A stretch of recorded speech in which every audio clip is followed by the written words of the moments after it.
राजू भाई ने हाथ में थॉर का हथौड़ा उठाया, अनमोल प्राचीन बुद्ध प्रतिमा को जोर से दे मारा।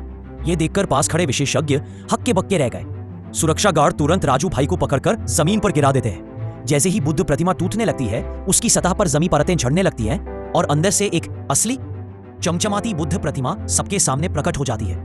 लोग इस चमत्कारिक दृश्य को देखकर दंग रह जाते हैं। असल में यह वही बुद्ध प्रतिमा थी जिसे प्राचीन समय की महारानी देवसेना सबसे ज्यादा पूजती थी।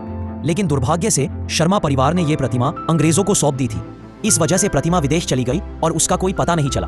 90 साल बाद अंग्रेजों के वंशजों ने इसे भारत लौटाने की इच्छा जताई, लेकिन उनकी शर्त थी प्रतिमा उसी परिवार के वंशज को सौंपी जाएगी जिसने इसे कभी अंग्रेजों को दिया था। लेकिन उस समय प्रतिमा सौंपने वाले को देशद्रोही होने के आरोप में फांसी दे दी गई थी। उसका बेटा गुमनाम पहचान के साथ कहीं छुप गया और उसका पोता तो और भी बदकिस्मत निकला।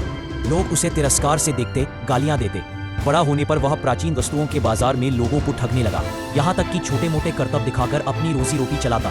जब उसे सभा में लाया गया तो वह नशे में धुत था, लेकिन पहली ही नजर में उसने उस बदनाम बुद्ध प्रतिमा को पहचान लिया। वह आगे बढ़कर प्रतिमा को छूता है और तुरंत समझ जाता है कि यह नकली है। उसकी कारीगरी और सतह की चिकनाई बिल्कुल असली जैसी नहीं थी। फिर उसने निश्चय किया कि असली बुद्ध प्रतिमा ढूंढकर शर्मा परिवार पर लगे देशद्रोही का कलंक मिटाएगा। वह अपने पुश्तैनी घर लौटकर हर जगह खोज करता है। दीवार पर थपथपाने से उसे एक गुप्त खांचा मिलता है। जैसे ही वह उसे खोलता है, अंदर पंक्तियों में सजाए गए अनगिनत प्राचीन खजाने दिखाई देते हैं। वह अपने परिवार का खास गुप्त कोड इस्तेमाल करके सुराग ढूंढता है और कुछ ही देर में असली बुद्ध प्रतिमा का ठिकाना पता लगा लेता है।